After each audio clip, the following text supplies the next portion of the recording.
Blackfacts.com présente une série éducative sur l'histoire des Noirs en Amérique, 1793, l'essor de l'industrie cotonnière. Dans l'ère antebellum, c'est-à-dire dans les années précédant la guerre de sécession, les planteurs américains du Sud continuaient à cultiver le tabac de Chesapeake et le riz de Caroline comme ils l'avaient fait à l'époque coloniale. Cependant, le coton a émergé comme la principale culture commerciale du Sud antebellum, éclipsant le tabac, le riz et le sucre en importance économique.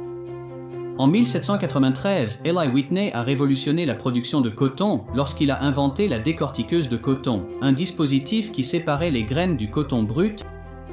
Soudain, un processus qui était extraordinairement laborieux lorsqu'il était effectué à la main, pouvait être réalisé rapidement et facilement. La décortiqueuse de coton, abréviation de moteur à coton, séparait rapidement et facilement les fibres de coton de leurs graines, un travail qui devait autrement être effectué laborieusement à la main, le plus souvent par des esclaves. L'introduction par Eli Whitney de dents dans sa décortiqueuse de coton pour peigner le coton et séparer les graines a révolutionné ce processus.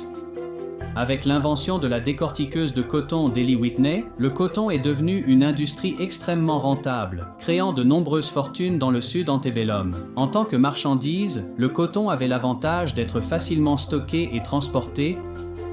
Une demande existait déjà dans les usines textiles industrielles de la Grande-Bretagne, et avec le temps, un flux constant de coton américain cultivé par des esclaves approvisionnerait également les usines textiles du Nord. Le coton du Sud, récolté et traité par des esclaves américains, a contribué à alimenter la révolution industrielle du 19e siècle tant aux États-Unis qu'en Grande-Bretagne. La Nouvelle-Orléans, en Louisiane, et Galveston, au Texas, étaient des points d'expédition qui tiraient un bénéfice économique substantiel du coton cultivé dans tout le Sud. Le coton est rapidement devenu la principale exportation des États-Unis et, en 1860, à la veille de la guerre de sécession, les États du Sud fournissaient les 2/3 de l'approvisionnement mondial en coton. En raison de son effet profond sur l'esclavage américain, la croissance de l'industrie cotonnière est fréquemment citée comme l'une des causes de la guerre de sécession. Le nombre d'esclaves a augmenté en parallèle avec l'augmentation de la production de coton, passant d'environ 700 000 en 1790 à environ 3,2 millions en 1850.